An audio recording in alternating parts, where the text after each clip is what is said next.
কখনো একসঙ্গে থাকলে কোথাও আছে, আমি যদি কাছে না থাকতাম তাহলে উনি আমাকে খুঁজতেন, বেবি কোথায়, বেবি কোথায়, বেবিকে ডাকো। আচ্ছা, তারপরে যদি কোথাও খেতে বসতেন, আগে আমাকে ডাকতেন, তুমি কি খাবে, কোনটা খাবে, ওকে খেতে, ওকে আগে খেতে দাও। এই যে মানে মায়ের আদরটা, যেই মমতার আঁচল দিয়ে বাঁধা, এর এর চেয়ে আর আমি এখন অভাব ফিল করছি, সেটারই বেশি অভাব ফিল করছি। যে ভালোবাসা কেমন হয়, ওনার সাথে না থাকলে বোঝা যেত না। ওনার একটা বক্তব্য, ওনার কথা, ওনার সান্নিধ্য দেখলে লোকে জাতীয়তাবাদী দল করতে বাধ্য হবে, এই বিশ্বাস আমি করি। উনি আমার গান সবসময় পছন্দ করতেন।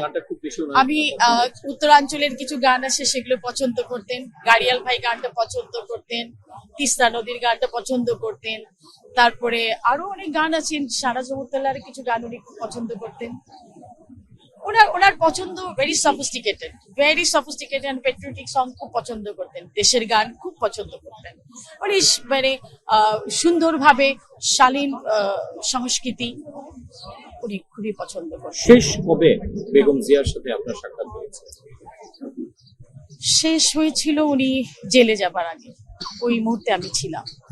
যখন তিনি জেলে চলে যায়, তখন ওই আমার মাথায় হাত দিয়ে একটা কথা বলেছিল, তুমি যাচ্ছি, তুমি ভালো থেকো।